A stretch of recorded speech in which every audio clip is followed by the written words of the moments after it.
Ladies and gentlemen, unfortunately today's video will be lacking any gags, humor, or anything funny altogether. I'm sorry to say, but today's movie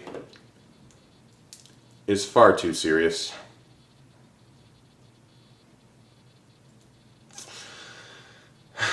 Then again, some people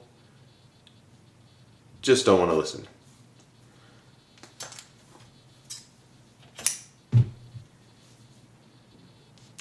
Roll the footage. I believe there's a hero in all of us. Gives us strength, makes us noble. Even though sometimes we have to give up the thing we want the most. Spider-Man killed my father. No matter what I do, you love me or not?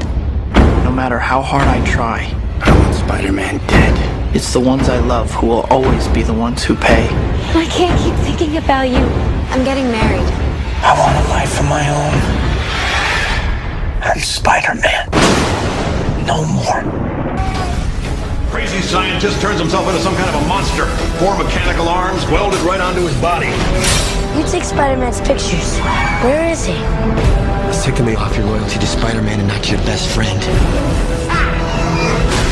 Bring Spider-Man to me. How do I find him? Peter Parker. Find Spider-Man, or I'll peel the flesh off her bones. There are bigger things happening here than me and you. Let's see who's behind the mask.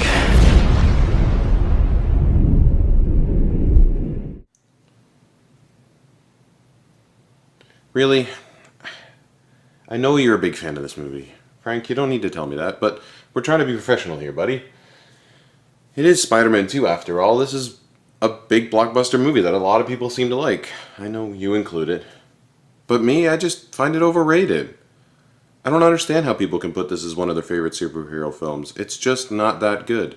And now, I know I'm no Spider-Man expert. I've only read a few of the comic books and seen many of the cartoon series, but I just don't feel like this is the perfect Spider-Man movie. There is definitely something wrong about this. And while I felt Raimi did the best he could and certainly added a very unique element to the film, his only real strengths were the action scenes, which are amazingly shot, put you into the flow of the film, rather than keep you jostled on the outside like some action directors out there. But otherwise, his gags and his lingering moments just take away from the pace and the fun of the movie. Again, I don't hate this, but there are definitely elements of it that I just don't feel right about. One of those elements is Spider-Man himself. Since it was first announced that Tobey Maguire would be playing Spider-Man, I always was a little hesitant. I just never felt he looked the part. He looked a little too old, a little too dopey, and just not as interesting as I'd hoped he would be. And unfortunately, the movie seemed to frame Spider-Man as an overly emotional character, somebody who's just full of emo angst. And while that is certainly one aspect of the character, it's not the only aspect of the character. And I know it's not fully his fault, but I feel like Tobey Maguire just runs with this sort of aspect. And it really drags down the movie when your character is constantly moping. Take, for example, the modern Marvel movies. They know how to have fun. The recent Captain America movie is a really good example of somebody who has had a lot of struggle in his life, has a slight moment of moping, but gets over it and keeps going. And I really wish that they took this aspect to Spider-Man itself. Now, I understand that the first movie should be a bit emotional. He lost his uncle, he's gaining a whole lot of new powers in his life. It's very angst-ridden. But the sequel should get over that. It should move the character forward, not linger it in the first movie. And it just struggles the whole way through because of that. And on that same note, what the hell is Kirsten Dunst doing in this thing anyways? Friggin' Mary Jane, the entire movie, does nothing but add to the angst of Spider-Man. She really wants Peter Parker to be there for her, but then is upset when he is there finally for her. And in the end, it takes her to learn that he's Spider-Man before she joins in with him. And even then, she doesn't actually look all that happy. She actually has no character to this entire story besides maybe her acting in a play, which is 2 scenes of this entire movie. Other than that, she's constantly whining about how Peter's not there, how she wants him to be there. And it's simply just emotion after emotion and drama after drama after drama. I was hitting my head off of the friggin' table after a while because I don't want to see this. I want to see Spider-Man have fun, have quippy lines, and just be Spider-Man. And Mary Jane. The single greatest Mary Jane moment in this entire movie was one line of dialogue where she said, "Go get him, Tiger." Now, that's Mary Jane, and that's a Spider-Man movie that we really wish we could have seen. In the same vein as Spider-Man, the other problem I have with the movie is the villain. Doc Ock is simply the best villain Spider-Man has. I mean, I love Green Goblin and Norman Osborn and all that stuff, but I just love the simplicity of Dr. Octopus, similar to how Mr. Freeze is to Batman. Mad scientist, going mad.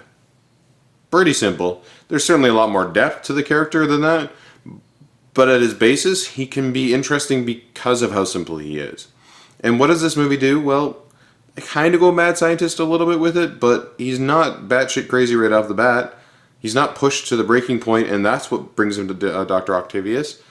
He actually just kind of has an accident, and then his tentacles take over. Why? Okay, in a scene before that all happens, they explain that his arms are smart and that he has to have an inhibitor chip on his neck to make sure that the arms don't take over. But why do they have to be smart in the first place? They actually don't tell you in the movie why they have to be smart. There's no reason why they can't just be plugged into his spine and act as if he had 4 more limbs. Don't see why that can't work. Nerves and all that stuff. Why do they have to be intelligent as well? The only reason to make them intelligent is so they can take him over later on and make him the bad guy, as a monster essentially. It doesn't really work in the film. I would rather have seen a crazy mad scientist pushed to the breaking point, his experiments go wrong, he's pushed out of society, and he takes his revenge on society. There's no reason to have the Claws talking to him and pushing him to be the bad guy as a monster. It just doesn't work. That said, the hospital scene where they're going to take his tentacles off is by far the greatest scene this movie has. And I would have liked to have seen this go a little bit further. But it is certainly Raimi at his Raimiest. He's just absolutely batshit crazy in this scene, and he's pulling out every trick he knows to pull the scene off. And it is what I would have liked to have seen more of in this movie, is a clear definition of whether Raimi was going to go crazy or not crazy. Anyways, back to Dr. Octopus. My other big quip with him is the fact that he dies. Spoiler, I guess, but it's been a while since the movie came out. Why kill him?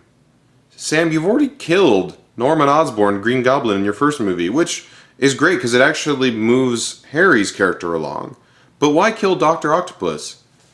Now, I don't know what it is about superhero movies that they feel they have to kill the villain at the end as if it adds some big hurrah moment. Batman did this as well with the Joker, the original 89 Batman I mean, but it doesn't work. Take for example the Dark Knight trilogy.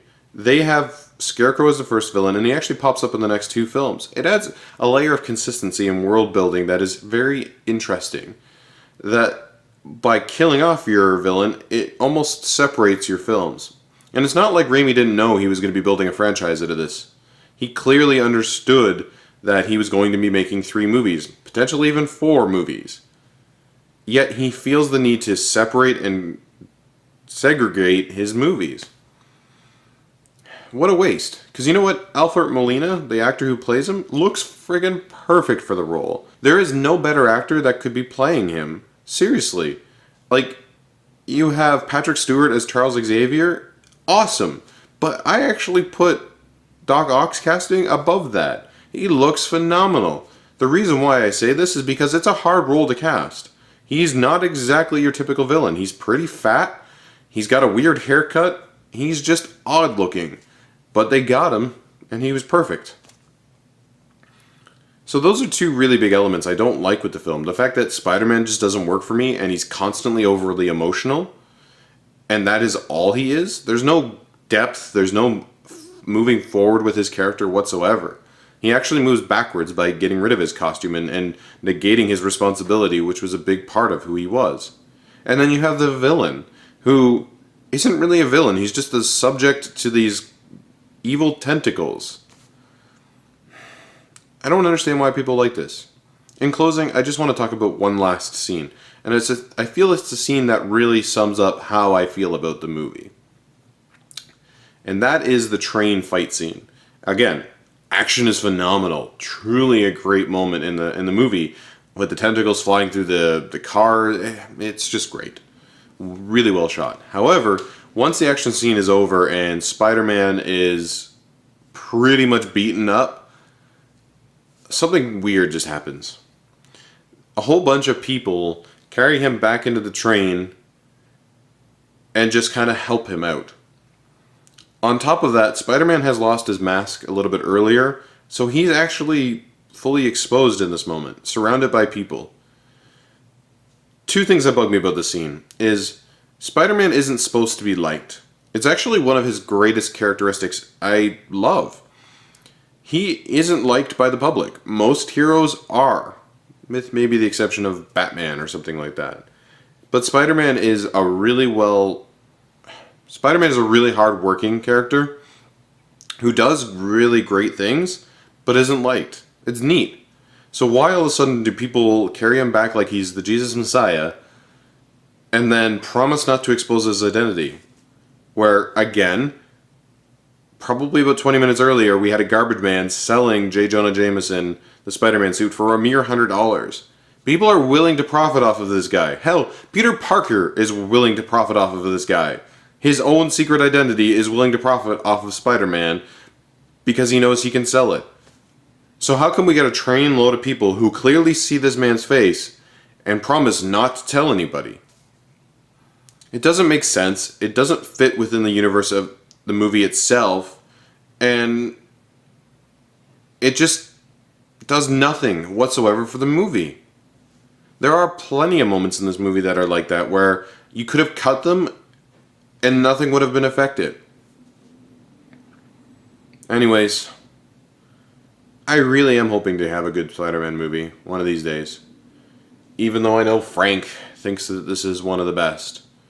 Maybe we'll get one where Spider-Man isn't so angsty, where Spider-Man actually enjoys being Spider-Man despite the struggles, understands his importance of responsibility, and mans up, but yet somehow still gets the girl. Because you know what? Mary Jane, one of Mary Jane's best characteristics is the fact that she stands by him, unless written out of the comic book series. She loves him for who he is and what he is.